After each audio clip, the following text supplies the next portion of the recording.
मैं रमेश छिक्कारा, गांव जुआ, जिला सोनीपत। जो पार्लियामेंट हमारी है अपनी, इनकी नहीं है। ये 5 साल के नुमाइंदे होते हैं, वोट के माध्यम से हम चुन के भेजते हैं इनको। क्यों चुन के भेजा जाता है कि भाई जनता की जो आवाज़ है ना, ये हमारे नौकर हैं, और नौकर को मालिक की बात माननी पड़ती है। क्यों माननी पड़ती है? क्योंकि नौकर बना के भेजा था, ना कि मालिक। आज कहते हैं ना, ये अगर कोई अपनी आवाज़ उठाता है इस देश के अंदर तो क्या सिंगा दी जाती है? ये तो भ्रमित किए जा रहे हैं, भ्रमित किए जा रहे हैं। क्या मतलब तुम ही समझदार हो? कह गए हमसे सीख के कक्का खग्गा गग्गा रर्रा सस्सा पप्पा लल्ला चच्चा पप्पा, ये सारे हमसे सीख के हम ही को ये बता रहे हैं। हमारे को एमएसपी के बारे में हमें भ्रमित किया जा रहा है, एमआरपी के बारे में हमारे को पता नहीं है।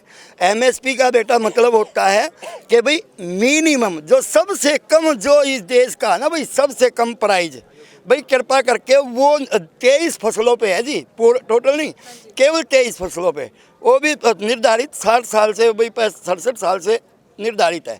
हमने सोचा चल कोई बात नहीं, हमारा इतने में काम चल जाएगा। लेकिन भाई ठीक है, वो बिजनेसमैन है, उनका कमाने का हक हम नहीं दिया, देश की जनता नहीं दिया। भाई ठीक है, तुम भी कमाओ, लेकिन इतना भी पेट मत भरो। अगर भाई हम मतलब जमाए हमारे बच्चे, भाई हम अपने बच्चों की फीस कहाँ से प्रोवाइड करेंगे? हम अपना गुजर बसर शादियाँ कहाँ से करेंगे? अगर हमारी मिनिमम सपोर्ट प्राइस ये कह रहे जी हम गारंटी कर देंगे। अरे तुम कौन होते हो गारंटी करने वाले? गारंटी तो पहले भी है इस देश में, सब पहले एमएसपी है नहीं क्या?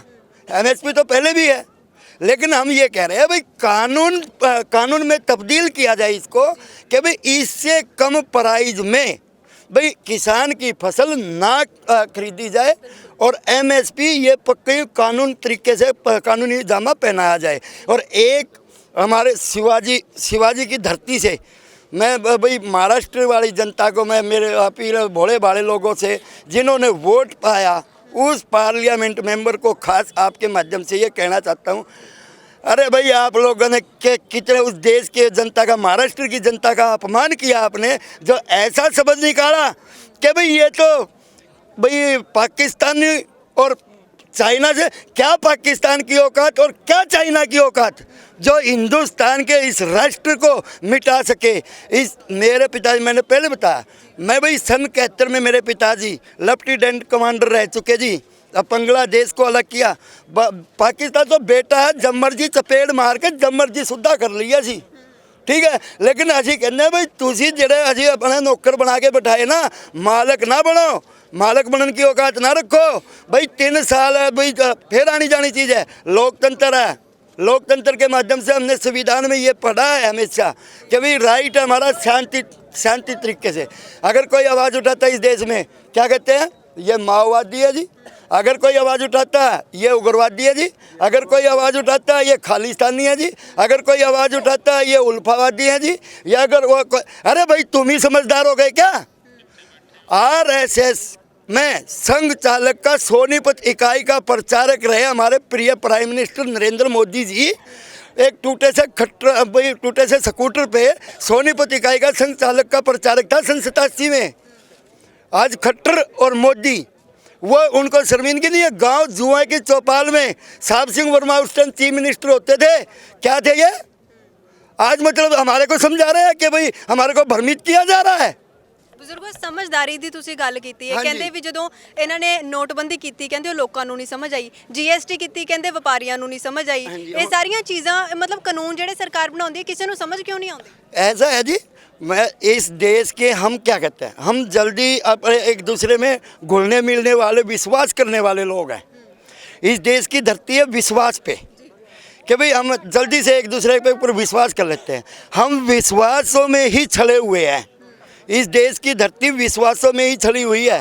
जो आज पाकिस्तान, बांग्लादेश ये छलिया हुआ है इस देश का। भाई हमारा हिंद महासागर, 5 दरियाओं की धरती का हिंदुस्तान, इतना बड़ा हिंदुस्तान था, छलिया हो के आज हम यहाँ तक हो गए सीमित दायरे में। और आज ये हमारे को अलग अलग संज्ञा दे रहे हैं। भाई अगर आसाम से आवाज़ उठे क्या कहेंगे? उल्फावादी। अगर इधर से भाई झारखंड साइड से आवाज़ उठे तो क्या कहेंगे? माओवादी। अगर इधर से पंजाब साइड से आवाज़ उठे तो क्या कहेंगे, खालिस्तानी। अरे भाई तुम ही हो क्या, मतलब है। और फिर भ्रमित किया जा रहा है। एक एक पार्लियामेंट ऑफ चैलेंज करता हूँ मैं। शहादत देने का हमारा शौक है, शहादत हमारा परिवार हमेशा देता है। इस देश के नाम एक शहादत और सही, हमें इस चीज़ की कोई परवाह नहीं है, लेकिन सच की आवाज़ कभी नहीं दबनी चाहिए। सब मीडिया हमारा चौथा सदम होता है बेटा, मीडिया हमारा चौथा सदम होता है। मैं फिर भी उनको आदरणीय बोलता हूँ। क्यों बोलता हूँ आदरणीय? क्योंकि हमारी जनता ने उनको उस कुर्सी पे भेजा है, उन कुर्सी पे भेजा है कि भाई हमारी बात सुनी जाए और ध्यान से अपने दिमाग में, दिलों में, ठंडे दिमाग से भाई नरेंद्र तोमर जी, पीयूष गोयल जी, रविशंकर प्रसाद जी, मैं सभी को जी कह रहा हूँ आपके माध्यम से, हैं हमारे भाई। हमने भाइयों पे विश्वास किया और ख़ास कर मेरे भाई जो रिटायरमेंट भाई आज के दिन गाजियाबाद सांसद, लोकसभा से सांसद बने हुए हैं भाई जनरल साहब, मैं उनसे भी नम्र निवेदन करता हूं, अगर जरा सी किसान के, और राजनाथ सिंह से भी, अगर जरा सी भी आप भाई अपने दिल में किसी कोने में अगर इस देश से कट्टर प्रेम करते हो ना, राष्ट्रवादी हो, तो राष्ट्रवाद का धर्म निभाओ। ये भगवान फलाना ढिकड़ ये तो आनी जानी चीज़ है। देश देश है, देश एकता के सूत्रधार में बंधा हुआ है, इसकी किसी की ताकत नहीं है कोई हमारे को अलग कर दे।